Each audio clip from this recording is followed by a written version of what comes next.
You knew we had to show up today, right? You knew we had to show up tonight. I know we've been MIA, we've been missing for a little bit. We've been kind of here and there. All three of us got things going on. But you knew we was going to show up for you guys tonight. Welcome to Embrace Debate, a Carolina Panthers podcast here on the Keep Pounding Podcast Network, powered by the Fans First Sports Network over at fansfirst_SN over on Twitter. You can follow them there. Podcast for every team in the NFL and beyond. I'm your host, Desmond Johnson. When we do get together, it's a special occasion because Monty from the Four-Man Rush takes on Cody from the Carolina Chronicles each week, debate style, and we get after it. You guys already know what it is. There's people coming in here already into the chat thing here. Looks like Canalas got a 6-year deal. Like there's still some stuff coming in right now in terms of I think his deal just got finalized or whatnot. So shout out to Kieran, who was first on the screen today. Sean Hume in the house. What's up, Sean? What's going on, man? Pound that like button. Hit the subscribe button if you're watching this right now on the Tobacco Road Sports Radio YouTube channel, youtube.com/@Tobacco Road Sports Radio. It's the home of the Keep Pounding Podcast Network, where you can catch Embrace Debate, you can catch the Cat Cave, you can catch Inside the Vault, or the interviews each week with Panther beat writers, podcast creators, and more. It's a spot to go to for Panther content, definitely. So definitely come and check us out.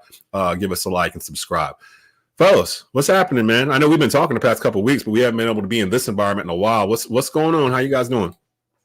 Oh, I'm doing good, man. I mean, this is the day the Lord has made. I am happy. I think everybody has been overly dramatic, overly critical, just like Panther fans ought to do, throwing temper tantrums and whining and crying, blaming a man for the things that another man has done before. I think it's just wild, man. I'm excited. I'm happy. I think that we're generally moving in the right direction. And it's been a while, but I'm happy to pack up Monty here on Thursday night? Thursday. And we got, of course, Monty in the house from the Four-Man Rush. What's going on, brother? How you doing, man? What's going on, fellas? Hey, man, things are going up on a Thursday. I was not expecting to get this news this early. So yeah, hey, man, I'm excited as things that, like you said, as the days are going on, or as the day goes on, I'm more excited. Yeah, because there was some of it with the Dave Canalas. I'm gonna go ahead and put him out there. Jonathan Stewart told me yesterday it was gonna be Canalas. I don't know why he knew or how he knew, but he texted it to me and Skylar after we were done with Believe in Panthers. Actually, he might have known a couple days ago. He just typed in Canalas. We were like, what? Stu with the inside info. So Stu with the inside info there. Let's just get into it, guys. You guys know how this works. Debate style format. It's open mailbag every time we're in the house. So if you've got something you want to say, comment. If you got something you want the guys to debate on or to answer, you can do that from here. Diesel School says, I hear Cody is a gourmet chef and he's about to cook. So let him get after it, because I got some stuff. I mean, we're pretty basic tonight. Starting off, let's start from the beginning of the week. Assistant General Manager Dan Morgan promoted to General Manager. Good or bad look for the Panthers? Who wants to start off first? Go ahead, Monty. Go ahead, Monty. B-side goes first. This is gonna be the most cordial this episode's gonna be, like right now. It's gonna go from there. I mean, I'm indifferent. I mean, I'm not really super for it. I'm not really super against it. I would have liked for us to completely clear house, and I think that's kind of one thing I hold against Tepper more than Dan Morgan. I like Dan Morgan. I think he's. I mean, I think I like the idea of giving him the the potential. Well, not potential, because he's the GM. I love the idea of seeing what he can do as a GM. Was he my first choice? No. And again, I would have just liked to clear house. I would have liked to get all of the stench of David Tepper, Matt Rule, that whole beginning out of here. And I do understand the argument for keeping Dan Morgan, but I mean, again, I'm indifferent. I'm more. I think I'm more just numb to it all now. So I'm more one to say. I'm more. You've been abused like all year. He's just like, hey man, I've been through it all. I mean, we've been there and back. So I don't think I can get any worse, bro. But no, I'm just kind of more like, prove it to me now. But yeah, I mean, I'm more indifferent than anything. I know Cody loves the pig, so. Yeah, I mean, there you go, Cody. I'm gonna throw you a bone there, Cody. Yeah. I mean, hey, if you're gonna set me up, I love it, man. Look, I think that Dan Morgan, I'll start with him. I like him as a GM hire because it assures one thing: the guy that you have leading the team right now as your GM, you know that he was a part of the process that involved moving up to select your quarterback, Bryce Young. Now you're not going to have to deal with this issue of if you bring a completely different GM and head coach in here that maybe they're trying to move on after a year or two. Right now, you know that these two gentlemen are dedicated to getting the most out of Bryce Young that they can possibly get.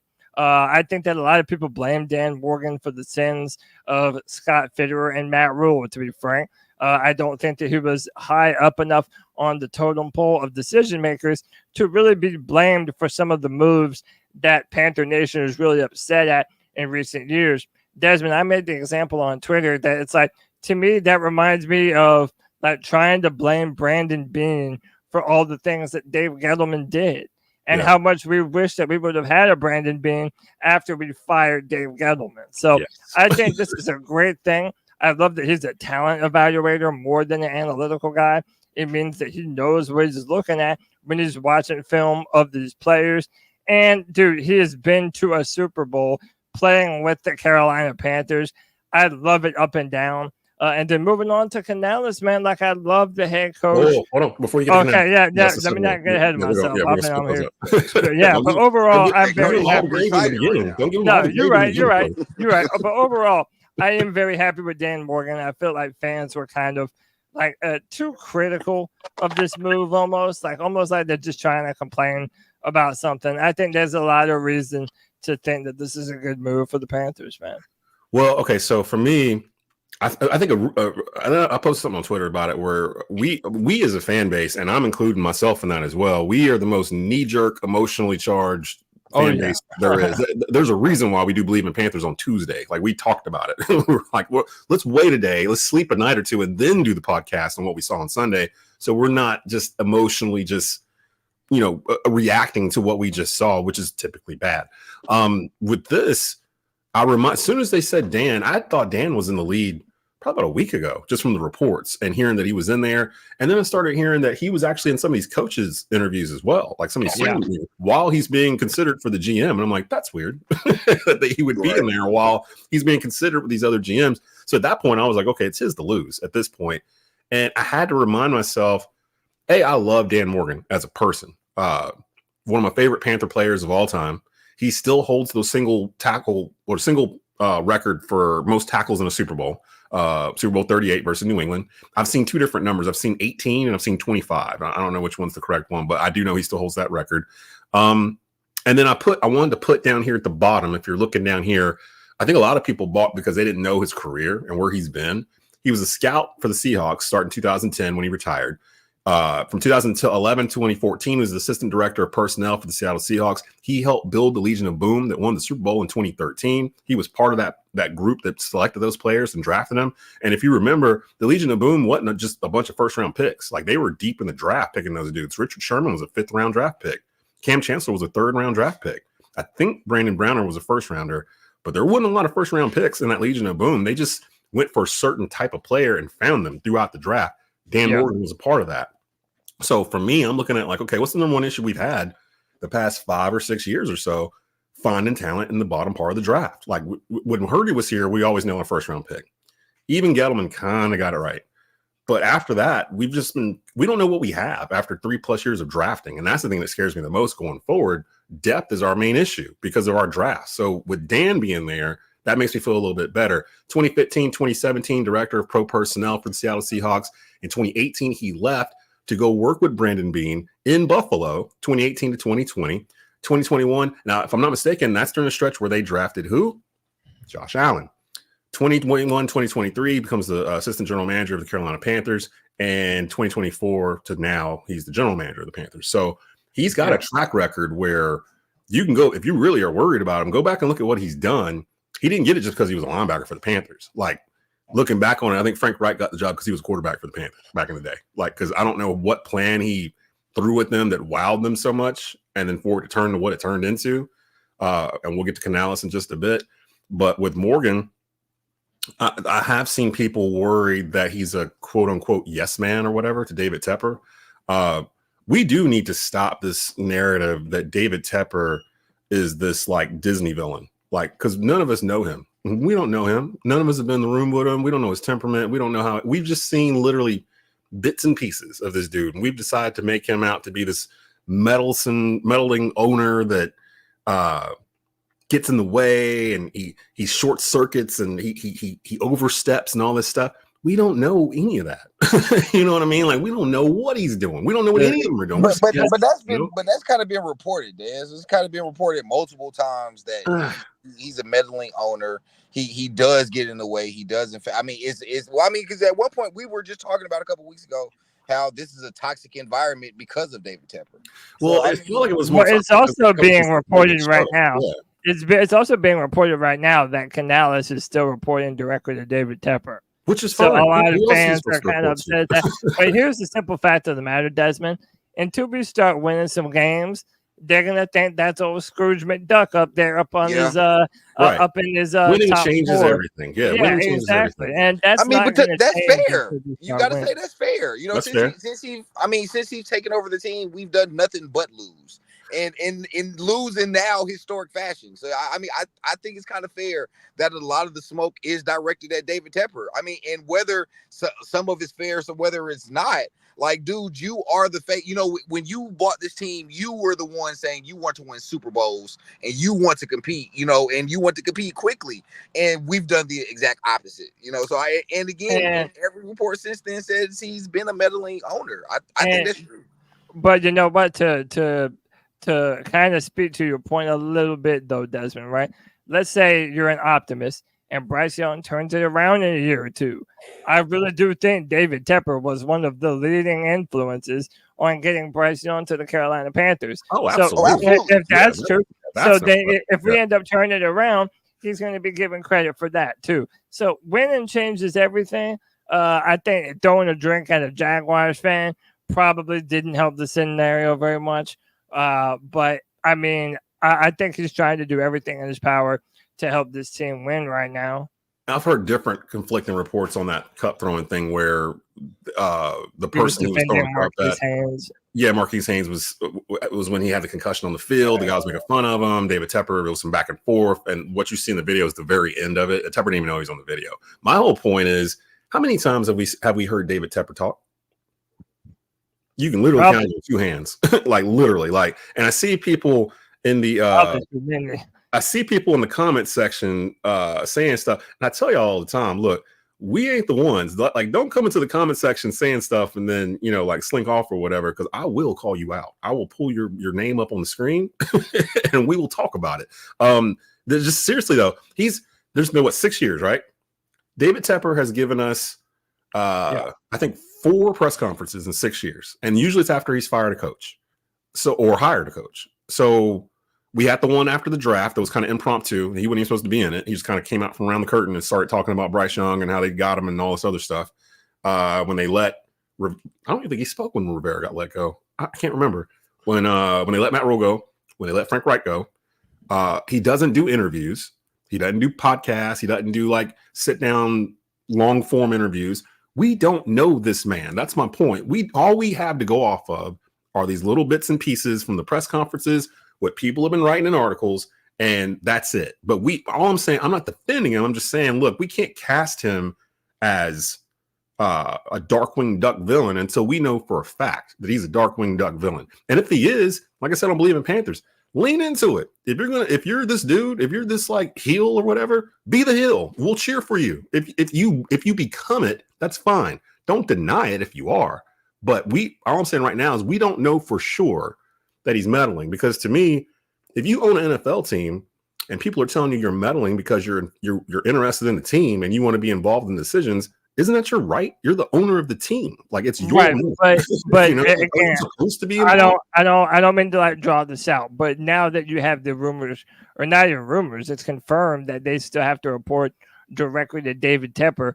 I think even people in the media are like calling attention to this just because that verbiage is so weird. You don't normally hear it like that. And even if it is structured like that, it's not openly structured like that. Most owners at least have the illusion of a separation of the ownership versus the front office and the business aspect. And Tepper is just so anti that it's like blatant. It's for everyone to see. Right. And I think we can take it a step further. It was confirmed that, after every game, Frank Reich had to go meet with Tepper. Yeah, and at that point, and at that time, everyone was saying, well, that's even odd, because why is he having to meet with the owner after? I just don't agree, Des. I mean, again, I don't think, of course we don't making personal attacks at him is corny, and that's with any coach, player, owner, what have you. Making it personal attacks over a sport is corny. So make no mistake about it, I do agree with you there. But I think that as of right now, David Tepper has to wear it, man. I mean, and again, it sucks that it is our favorite team. But, look around the league, bro. It's like David Tepper, from the time you've gotten here, it's been bad decision after bad decision. And when it comes out that David Tepper, you were kind of the foot. I mean, because you can start at the, at the top of the hill when he was kind of the one that wanted Cam to be released. You start with just the release of Cam Newton, and everything downhill has been. We can agree to disagree there. But I'm going to say the campaign I'll push back on because of what happened after. Like, I don't think David Tepper wanted to let Cam Newton go. I think Matt Rule wanted Cam Newton off the team and that's my point. When Matt Rule was here for 2.5 years, we didn't hear this owner meddling stuff, but Matt Rule had complete control of the organization. To be fair, David Tepper went to go get Matt Rule. That's still kind of egg on David Tepper's face. I mean, because again, there were a lot of other, willing and better candidates at that time, and he made it a point to Dave. I mean, that Matt Rule was his guy that he thought he wanted to. I mean, where he paid him like he was going to be the next guy for the next 7 to 10 years. I mean, that was David Tepper. So I don't think that David Tepper is free from. I think fans have a very a right to be upset with David Tepper and blame him for a lot of things. And the narrative is David Tepper. I'm just saying, don't cast him as something he may not be. Like I don't know if he is this guy that's got his finger in every single thing there is with the Carolina Panthers, because we just watched him with 2.5 years for Matt Rule basically be hands off. And then it's like he's done it different every time. Matt Rule, he brings in a college coach, no real head coaching experience in the NFL, gives him a boatload of money and complete control over the entire operation, all the way down to the social media marketing. You let him go after 2.5 years, so you're almost infinitely patient with him. It's not getting better. You bring in the complete opposite, Frank Wright, who's a totally different person and coach than Matt Rule was. You don't give him complete control. You surround him with a bunch of coaches he doesn't know on purpose. So you can create this think tank or whatever and think that you can go out there and spit out 12 wins because you got all these minds on the staff. You sell it to the public. We love it. Yay. Doesn't work. You don't even get through the season before you fire him. And now they go and hire an offensive coordinator that's 42 years old that has some experience and is connected to the actual team in terms of Dan Morgan. So you have that connection between the GM and the coach now that you've never had since you've owned this team in any iteration of coach and general manager. Like, it's always been one gets fired, one remains. This is the first cycle since 2002 where the Panthers have hired a general manager and a head coach in the same offseason. So for me, I'm like, let's step back and see what he does. Now, if he's still out there going, hey, why don't you run a 7 route on this play, in week 5 or whatever, then I'll consider like, yeah, he's a meddlesome owner. But we haven't heard enough. We don't hear from him. He never talks to us, so we don't even know. But we don't know.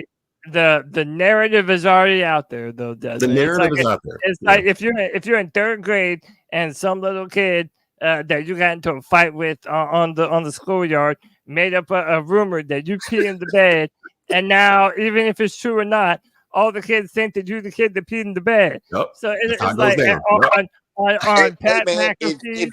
If you in 3rd grade, if you walk around smelling like pee, bro, and the rumor is out saying you pee the bed, bro, probably peed the bed.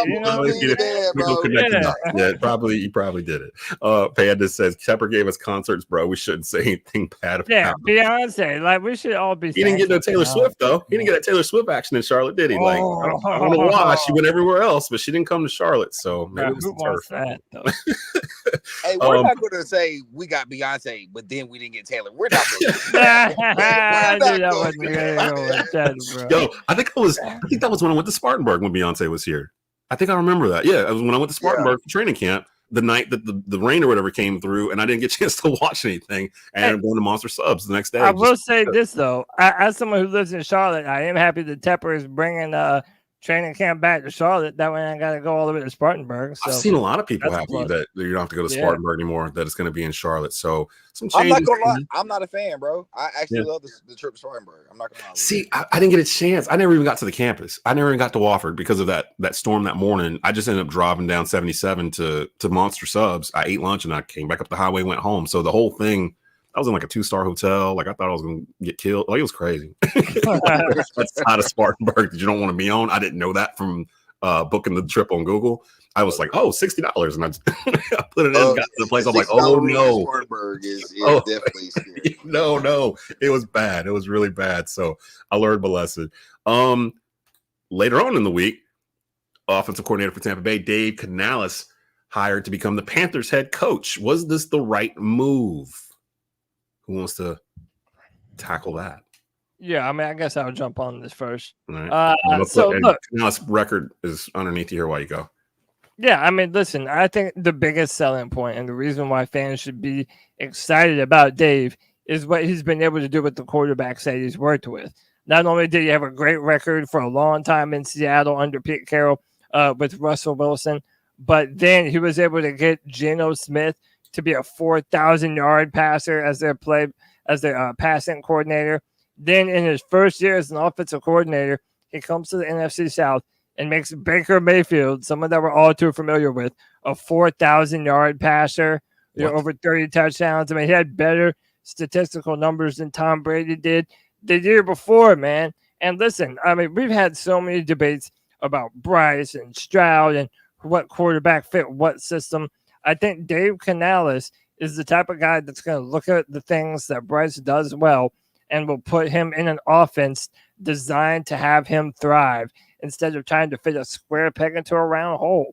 So I'm happy about it, especially considering how bad Bryce kind of looked in the rookie season. I think that this is perfect to be able to give him that much needed boost that he has a play caller that's now looking out for him and hopefully going to get him some more help in terms of skimming people open. So I'm happy about it. Great connects. He's been with winning organizations before. And, dude, that jawline, though, come on. We got about like 20 seconds into it for somebody mentioned his looks. I noticed I was going around Twitter, but they're like, hey, that's a nice looking man. I'm like, wow, hey, man, I'm as straight as they come. That's a handsome man, dude. 42 years old. Come on now. He's I think the only Hispanic American head coach in the NFL, and he's the Carolina Panthers' second Hispanic American head coach behind beloved Ron Rivera. Monty, what's up, man? I know you kind of went through the gamut of emotions today on Twitter with this. Hey, man. I saw you here, then kind of back to the mean, and in the span of like an hour, he changed his mind. It took time to really get it. Hey man, it hit me quick, brother, because it was like I was this is what had happened. You know, I mean, I was actually out getting breakfast, and when as I'm enjoying my breakfast, I get a notification that we hired a quarterback. I mean, we hire a new head coach, and I'm like, okay. So when I first got the news, I was like, I don't know how I feel about Canalas.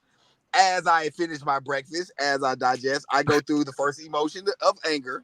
You know, and then I go from anger to a small form of depression, and then from depression I also go to I go to a small piece of joy. So acceptance.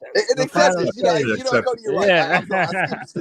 I skipped a step. I skipped acceptance, and then I've graduated to now small piece of joy. So seriously, man, I think it's as I process it, I think it's a great hire. I do think it is going to be beneficial for Bryce, and like Cody said, I think that's kind of the biggest takeaway from it. You have to ultimately come away with a guy that's going to get the most out of the quarterback that you just went up to go get, especially spending the price that you went to go get for him. So I absolutely agree with Cody there. Hey Cody, next year I'm going to have fun picking tweets from you all next year, brother. So I mean, I'm just going to scrub the tweets. Scrub the Bryce tweets. Hey, man, I'm just going to preface this statement now. I mean, but no, I think it's going to be I think starting moving forward, you have to go get a weapon, or you got to have to go get a couple of weapons ASAP. You know, because I feel like everybody's been saying like he's going to be a good hire. The upside on Canalas is there, but he is about a year out, and I feel like to kind of bridge that gap, go get some weapons to, to kind of go help. Because again, if you're raw, if you got a good enough receiver, you can be a bad quarterback and they can make you look better. And I'm not saying Bryce is a bad quarterback, but let's bridge that gap, with the first year quarterback and a second year, first year head coach, second year quarterback. But yeah, man, I'm getting there. I'm excited. I'm definitely excited. And I would just like to say that I would much rather be quote tweeted to death on Twitter all year if it means that the Panthers can have a good team. So it's a happy trade off for me, Monty. You're welcome. Hey, man. You're welcome for the content. Hey, brother. I'm glad that you have taken the high road on this, though, because I was gonna do it either way, but I love you so though. Hey, I already knew you were going to. It ain't no thing, bro. Hey, I'm down I want some W's, bro. I promise you. So I same thing as I did for Dan Morgan. I went and looked up Dave Canalas' career. He actually got into the pros. He was at USC with Pete Carroll in 2009. He was an assistant strength coach, and he followed him to Seattle. So from there, 2010 to 2017, he was the wide receiver coach in Seattle. Same timeline as Dan Morgan when he was there. So that's how they know each other. Quarterback coach for the Seahawks 2018, 2019, when Russell Wilson was an MVP consideration. Passing game coordinator for the Seahawks 2020 to 2021. Quarterback coach, Seattle Seahawks 2022. I want to say that was Geno Smith's big breakout year when he got the bag at the end of it. This dude was his quarterback coach. Offensive coordinator for the Bucs 2023 and 2024. We saw what he did with Baker Mayfield this year. And now, of course, the head coach of the Carolina Panthers for 2024 onward. I'm looking through the comments here. Panda says, Einstein once said, insanity is doing the same thing over and over again, expecting different results. Desmond, I thought I was pretty clear.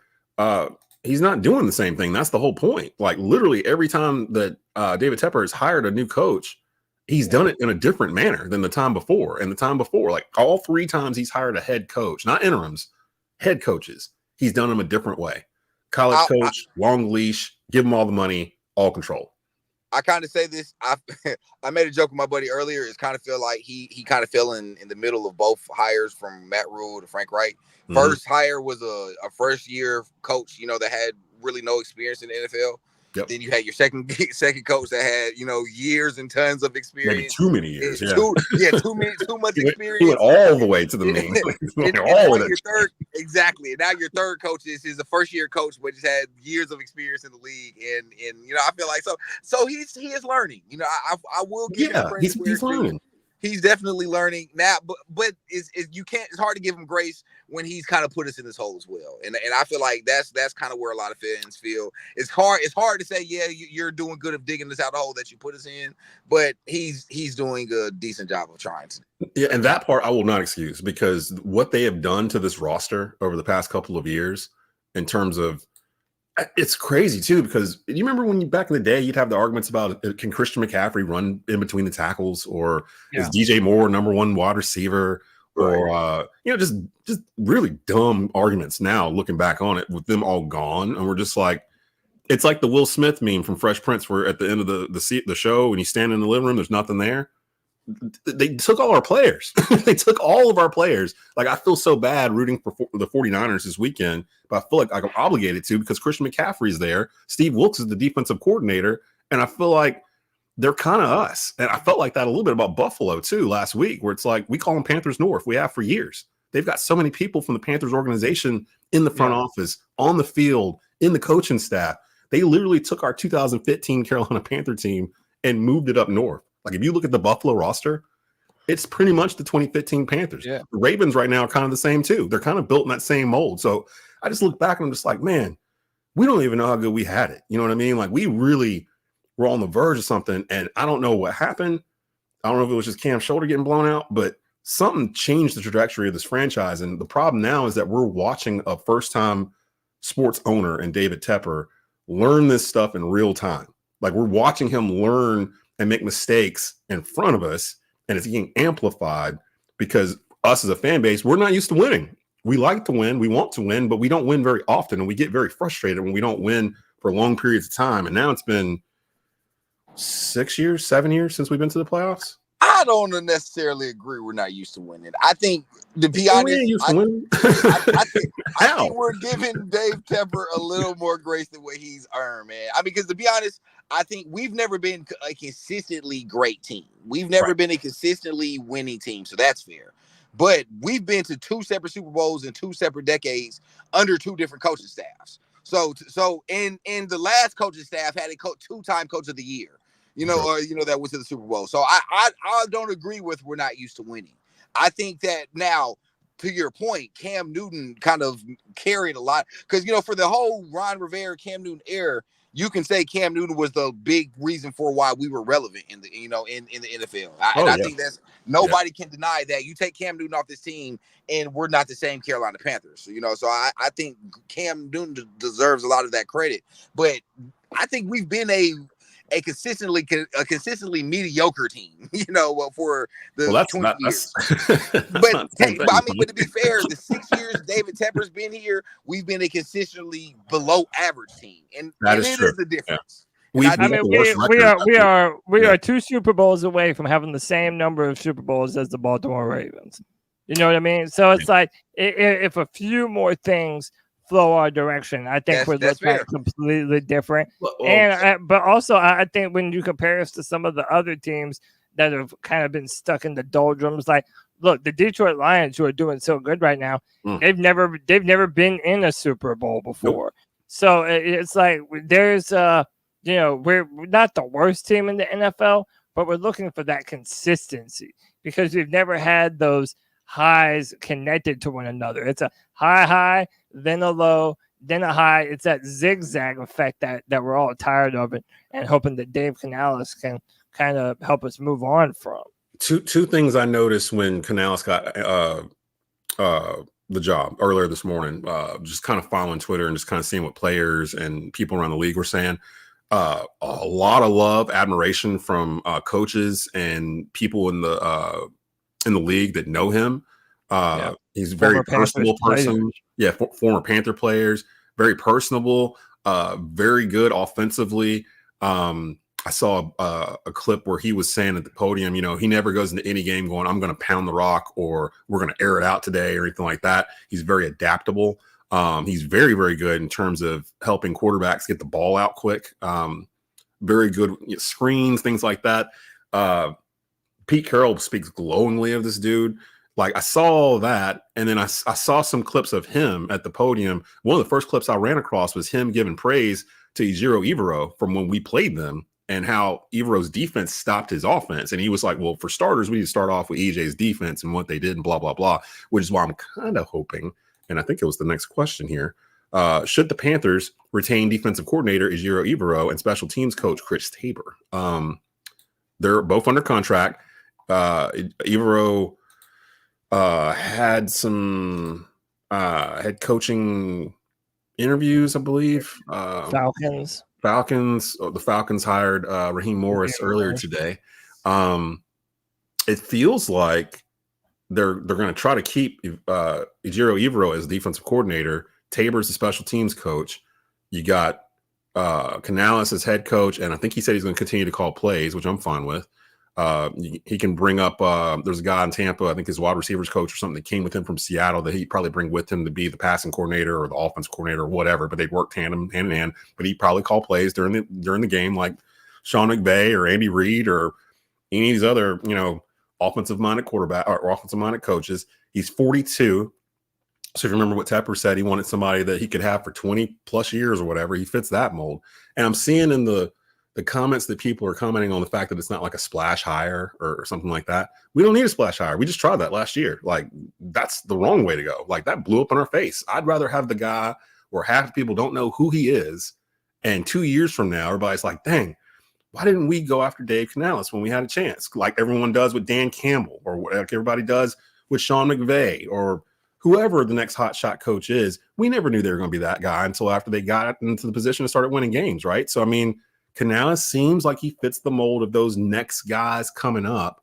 I love the fact that he's young. He's younger than me. He's 42. So I love the fact that he's younger than me, and people rave about his offensive principles. So it seems like it's a good match for Bryce, because that was my main concern. Whoever comes in here, priority number one is, what are you doing with Bryce Young? Because we mortgaged the future on Bryce Young. So this has to work. Like, what are you going to do with him? And he's worked with smaller quarterbacks, Russell Wilson, Baker Mayfield, Geno Smith.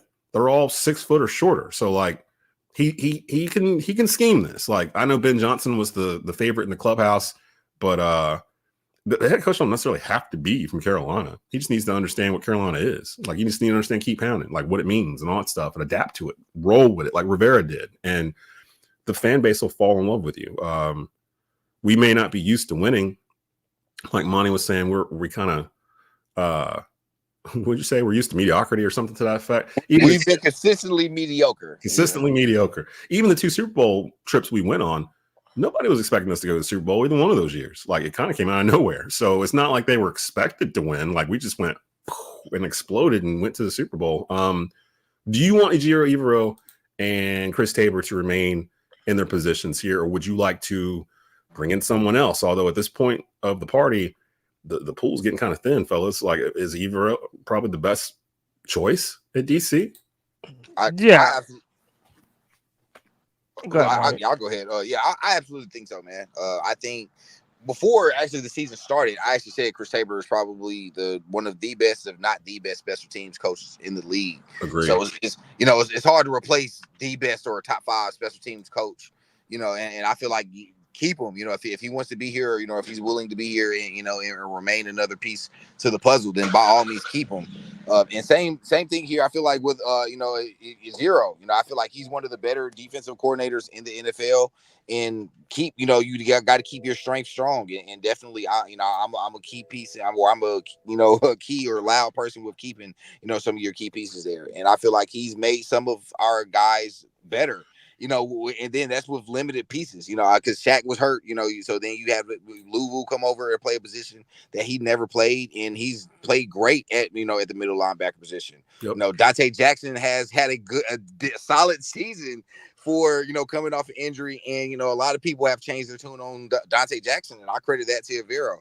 Same with CJ Henderson. CJ Henderson has had a lot better season than what he's had in previous years, and I credit that to Evero. So I definitely think you got to keep Evero, man. Especially if you don't keep Tabor, you got to keep Evero. I think you should keep both, but Evero is probably definitely a key piece. Cody. Yeah, listen, we've also seen in interviews, Canalas has been very glowing of Ejiro Evero before. It was before we played them this year, and he had a lot of great things to say about Evero. And I don't know why you wouldn't want that. Considering that Evero and this defense basically kept Tampa Bay to 9 points, the entire last time that we played them, I think that speaks well for Evero. I like what he was able to do with the defense. I'm hoping that we're able to add some more players via draft and free agency that can kind of help this defense out some. I would love to go get a Yair Alexander, who is from the Carolina area, pair him with J.C. Horn, get another linebacker, maybe manage to get another pass rusher, and I think Evero could really make this defense roar, which is something that we've been wanting to see. And yeah, Tabor, especially him, the way he handled himself at the end of the season, taking on that interim tag, getting a victory, one of our only 2 victories of the year. I would love to have both of them. And that way you're not having to hire an entirely new coaching staff and have all that turnover yet again over the course of one offseason. I want to bring up something for both of you guys and everybody that's in here tonight. And shout out to everybody that's come in to comment and to watch and to listen to the show tonight as we're sitting here live on the Keep Pounding Podcast Network. With Dan Morgan, again, I was all for Dan for many of the same reasons why I was for Frank Wright and for why I was for Steve Wilkes. I've been a Carolina Panther fan since its inception, since '95, and have never wavered. And the one thing I was starting to get worried about with all of this, I'm not even really that worried about Tepper. I was more worried about the culture disappearing, like that we would become the whole keep pounding thing and all that stuff would go away, like that it wasn't deemed important. That's the part with Tepper that I'm worried about, that he didn't understand those type of things and that they would eventually fade away. We wouldn't recognize our own franchise. With Dan Morgan, when you say keep pounding, and I said this on Believe in Panthers earlier this week, when a player says keep pounding, it doesn't hit unless they are a Carolina Panther, former, past, present, or whatever. It doesn't sound the same. Like it's almost like it doesn't belong to you. It belongs to us. Dan Morgan was in the room when Sam Mills gave the original speech about keep pounding in 2003 before they played the Cowboys in the playoffs. he is ingrained in this fabric as much as anybody I can possibly think of. And for him to have gone out, got the experience he needs at Buffalo and in Seattle, who have both had success directly and indirectly for the position he held at both those franchises, for him to come back here, wait 2 years as an assistant GM, it's almost like he's the failsafe. And I said that before when they made the coaching staff in the offseason. I was looking at it, I'm like, it's almost like they picked coaches where if it didn't work out, they would have fail-safes already on the staff that they could use as potential candidates, because Thomas Brown was already interviewing for head coaching jobs last year. So was Ejiro Evero. Chris Tabor, they brought in separate from these coaching regime. He was kind of a separate. He got held on from Rule into Frank Wright, which rarely happens. So I mean, the coaching staffs kind of seem like having the Don Capers and having the Jim Caldwell lurking in the building, like just wandering around. Like it felt like they had to fire Wright. It'd be okay because we got this here, we got this here, we got this here. We can still kind of cobble this together. And now you've got a situation where your head coach is going to be 42. If they keep Evero, how old is Evero? He's in his 40s too, isn't he? I believe so. I mean, he's got to be he looks like he's 25, but he's got to be in his early 40s. And then whoever they bring in as the OC from Tampa that was with Canalas, he's in his 40s. Now Tabor is not, but Tabor's one of the best special team coaches in the league. So like he's made 43 years old. There already. He's 42. So 43, yeah. 43. So he kind of had it in place. I have to give credit to David Tepper for that they had enough wherewithal to load the coaching staff last year with potential candidates in case it blew up in their face, that are all young, they're all up and comers. Thomas Brown was interviewing for the OC job with Chicago, if I'm not mistaken. Right now, he's still under contract with us. I assume that's about to end, but he's still under contract with us. Ejiro, same thing. You have him on staff already. So like, if he doesn't get a head coaching job someplace, I mean, he's the DC, right? There's no renegotiation. He's already under contract to be the defense coordinator for the Panthers. So I would imagine if he doesn't get, there's only two left, Commanders and who am I forgetting? Who's left that's head coaching opening right now? The Commanders and I can't remember who it is. Somebody help us in the comment section. Help us, please. There's two openings left in the NFL. Seattle. And I think that's where they're thinking that might happen. They're saying the Rams might try to pull Ejiro back to LA now that Raheem Morris got the job in Atlanta and he's leaving that DC position. That's where Evero came from, or somewhere along the way or whatever, after he went to, or before he went to Denver. So all those things are there. I say all this to say, I don't think the culture is going to be gone. The Dan Morgan hire alone is a bridge from our past success that Monty's talking about, the Super Bowls and everything, to now, to going into the future. Dan Morgan's the only GM that they interviewed that can walk into a Panthers locker room and command the respect of every player and coach in there, because they all know he's done it. He's been in this locker room in this uniform and he's done it. He knows what he's talking about. He can scout talent.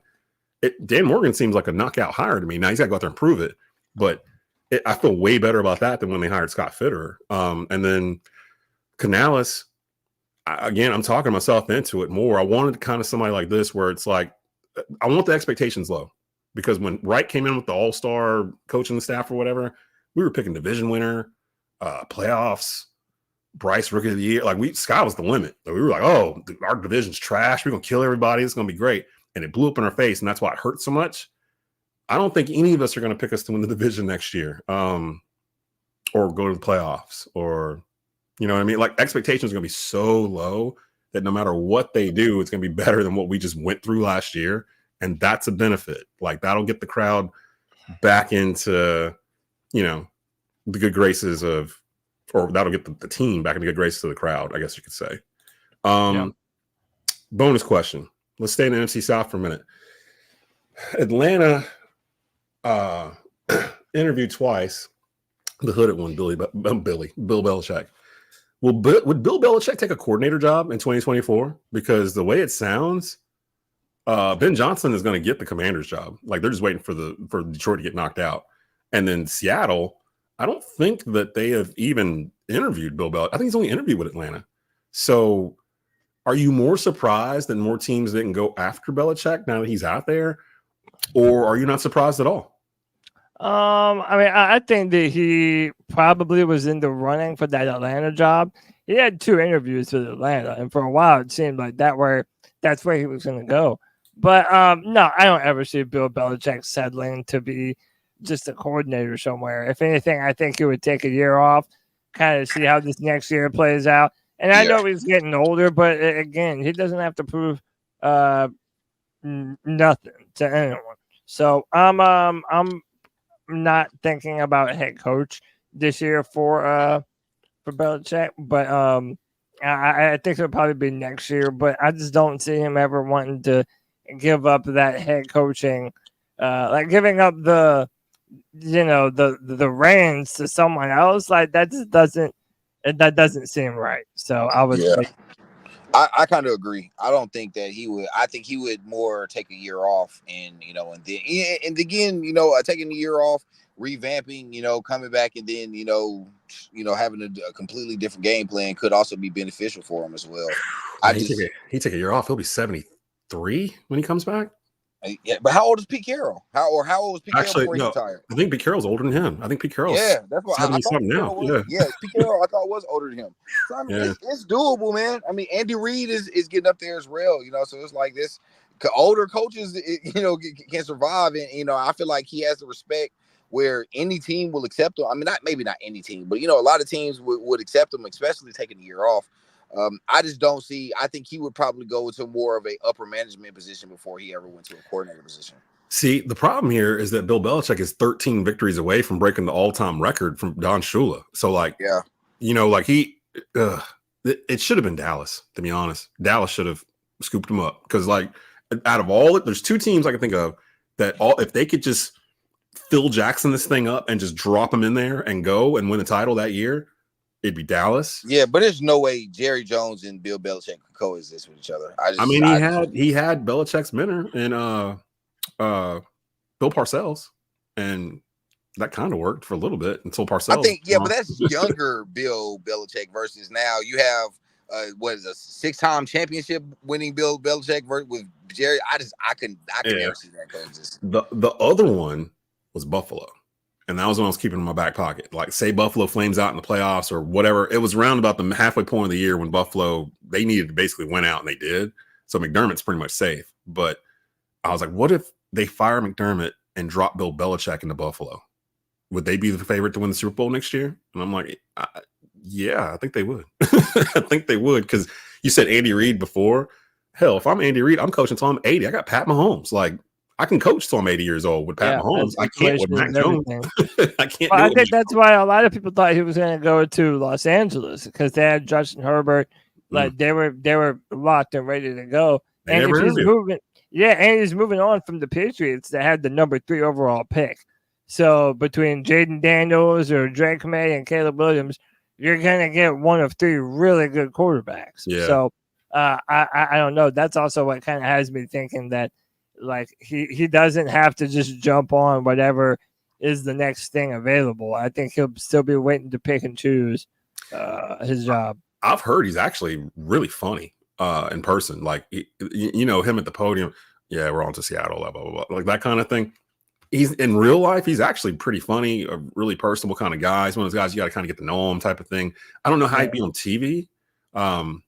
I kind of put him in the same boat as Cam Newton. They'd be entertaining to watch on TV, but like in a structured studio Sunday countdown type setting. I don't know.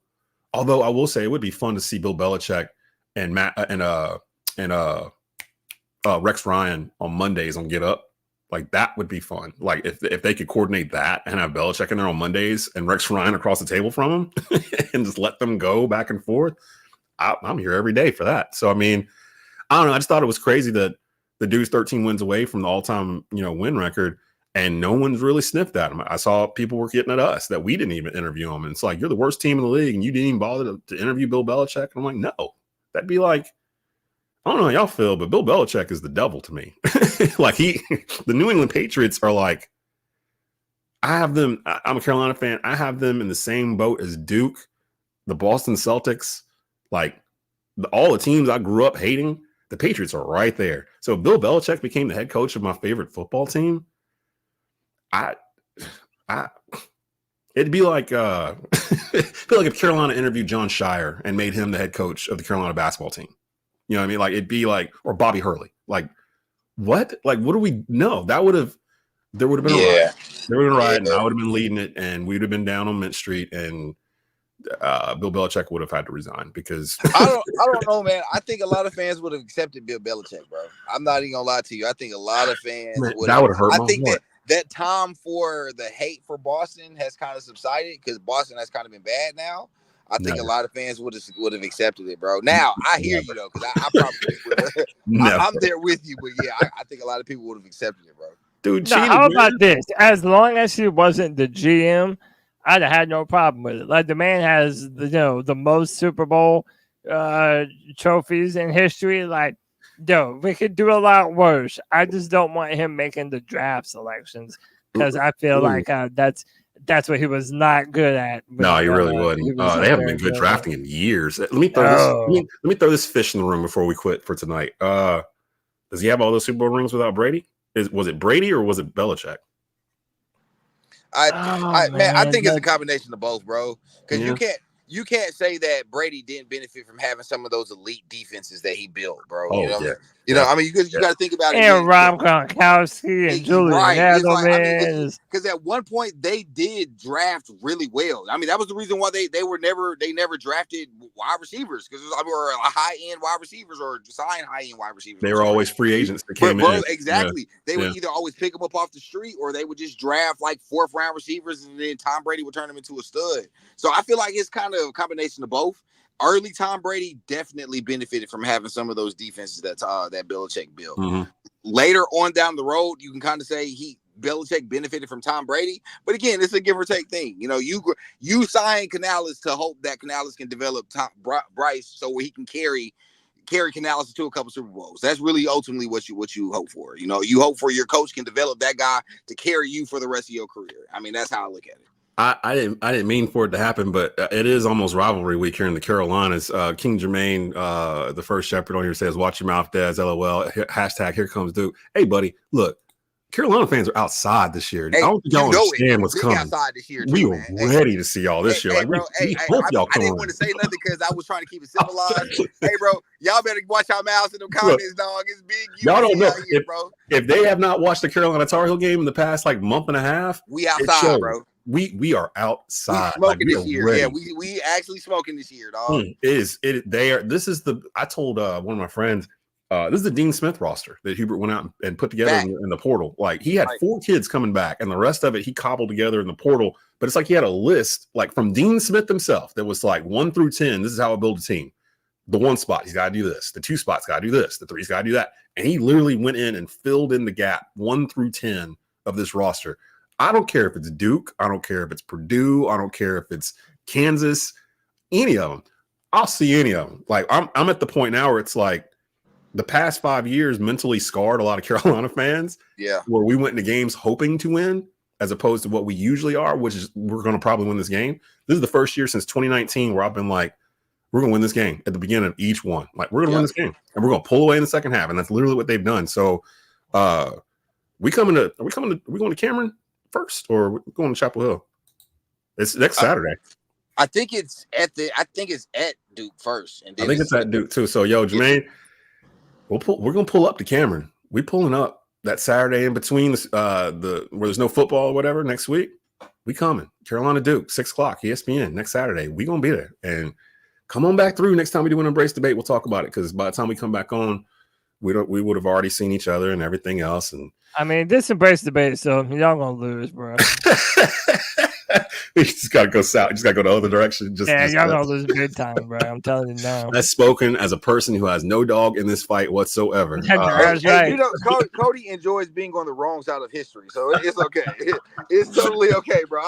If Cody says we're gonna lose, I'm actually putting my money on you, brother. All right, now y'all better hope y'all win because now there's video evidence. Look, hey, everybody that's in this turned to a UNC Duke thing in the comments section all of a sudden. Do me a favor, go Google Believe in Heels Hoops. It's myself and RL Bynum from the Tar Heel Tribune. We just started 4 weeks ago. It's a weekly podcast through Believe on men's and women's basketball at Carolina. We've had Tyler Zeller on there. I think Marcus Ginyard's coming on soon. So definitely go and subscribe to that if you're a Tar Heel fan. And go subscribe to the Devil's Den podcast, my buddies that do the Blue Devil podcast.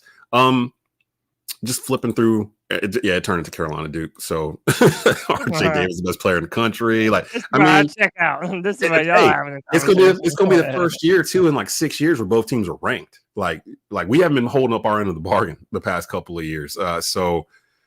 And I think we about to catch Duke slipping because I think the Duke fans think they're better than they are. I mean, it's hard to say that we haven't holding up our end of the bargain when we was the last team between us to win the championship. So. True, and last one to get that's true. I mean, and I think that our last championship put us back above Duke, right? Duke only has 5. KS 5.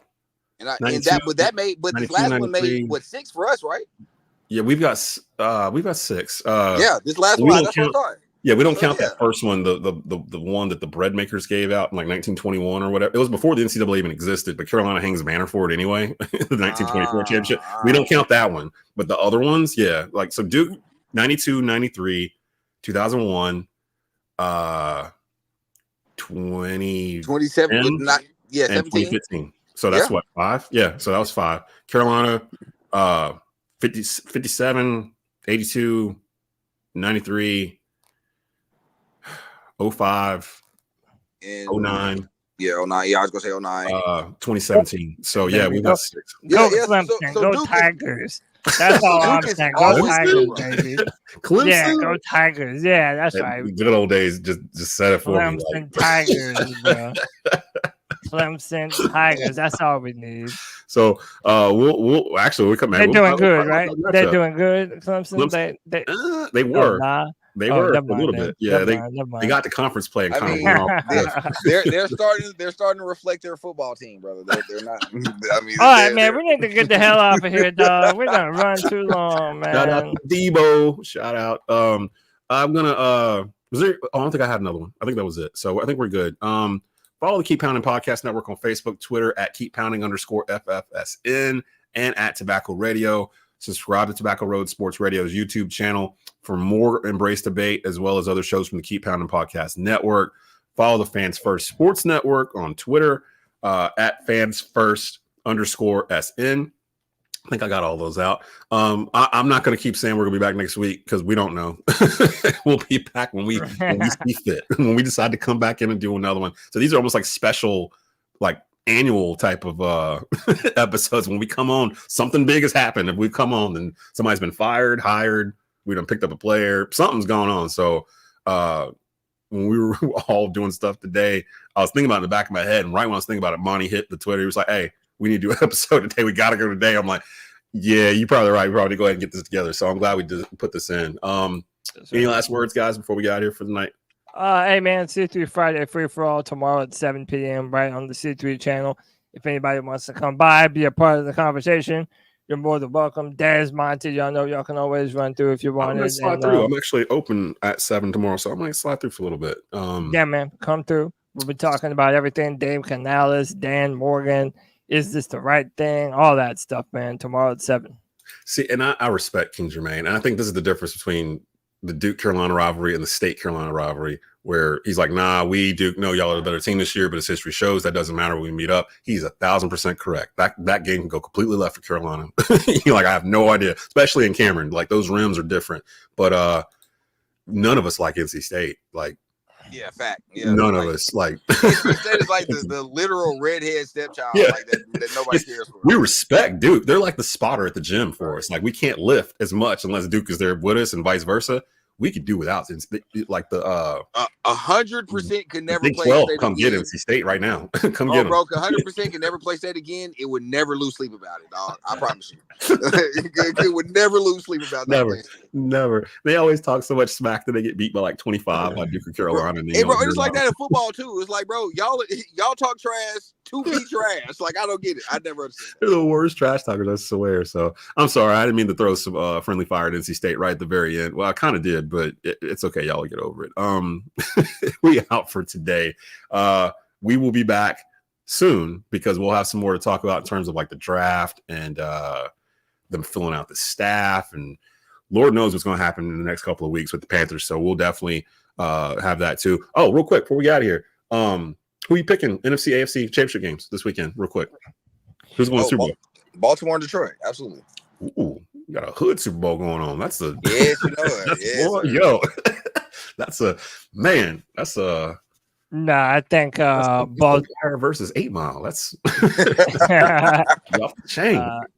I'm starting to believe in the conspiracy of the Super Bowl, though. Oh, the colors? So, I think it's going to be Ravens and the 49ers. Ravens, I mean, I don't think Lamar's going to be denied, man. I don't either. I ultimately think Baltimore is going to win the whole thing, man. I knock on wood, because Lord knows I'll say that now, and then in Patrick Mahomes, Kansas City win the whole thing. You know what? I don't even know why I said that, because I said 2 years ago I was going to not bet against Pat Mahomes ever again in the postseason, and dude has not made me look. Y'all know the NFL scriptwriters want it. They want Taylor Swift in the Super Bowl. Come on, man. We know this. Yeah, they probably do. Taylor, we know what, this, brother. San Francisco. I might be changing my pick. San Francisco, Kansas City, because it just makes sense.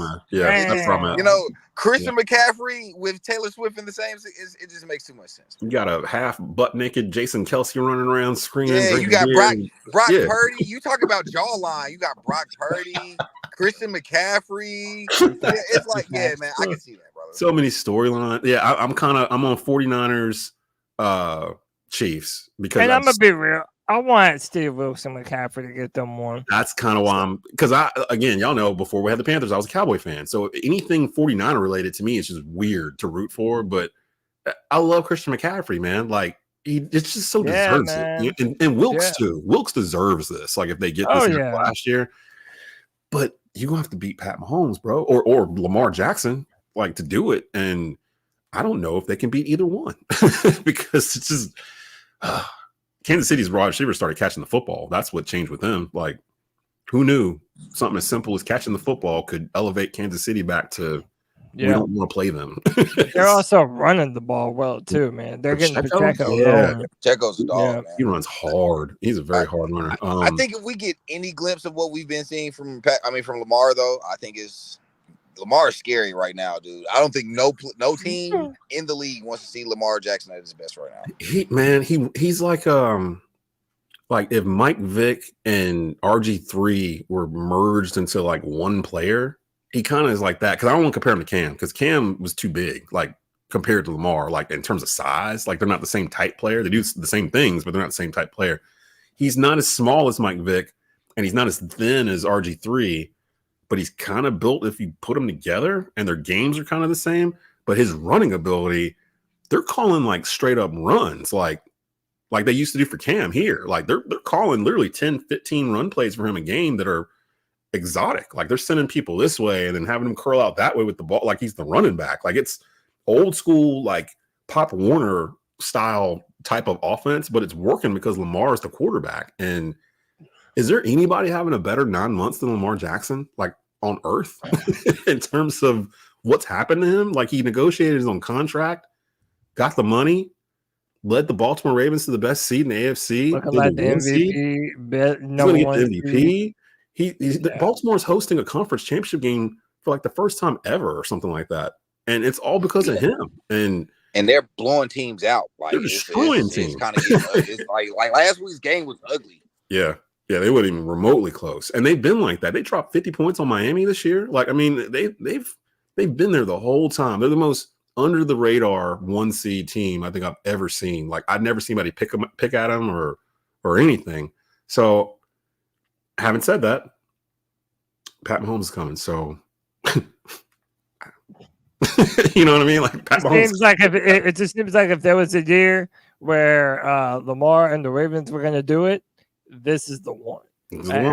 By the way, I love Zay Flowers. That was my draft crush last year at wide receiver. Zay is a dog. They got Odell Beckham still over there, man. They got I forget the tight end that they got. He's good. And they got the number 1 defense in the league. Like, yeah, man, they're built to do this right now. Yeah, they're flying around. They're a good team. Yeah, I like the matchup. The Pat Mahomes, Lamar Jackson, like the title fight feel. Yep. You heard what they asked Lamar? How much do you like playing Patrick Mahomes? And he's like, I don't. I don't like playing Patrick Mahomes. Yeah, man. I wouldn't either. Like every time I play him, I lose. Yeah, that's a great answer. But no, this ought to be a fun one, man. I'm excited for him. All right, so we're gonna get out of here. Shout out to everybody that came through over the past hour, cut it up with us, joked with us. We appreciate the love and support that all of you guys, even the Duke fans, come in and give us when we do these shows. Especially the Duke fans. Especially the Duke fans. And again, Dave Canalas, the new head coach of the Carolina Panthers, Dan Morgan, the new general manager of the Carolina Panthers. I'm excited for both hires. I'm trying to temper it instead of last year where I was like fireworks and this is the Avengers and we're gonna kill it. And well, I ain't going that far. But this feels like a better situation than what it was. So we'll give them some time to see what they do next. But for Cody, for Monty, this is Des. You've been watching the Embrace Debate, a Carolina Panthers podcast here on the Keep Pounding Podcast Network, powered by Fans First Sports Network. Keep pounding.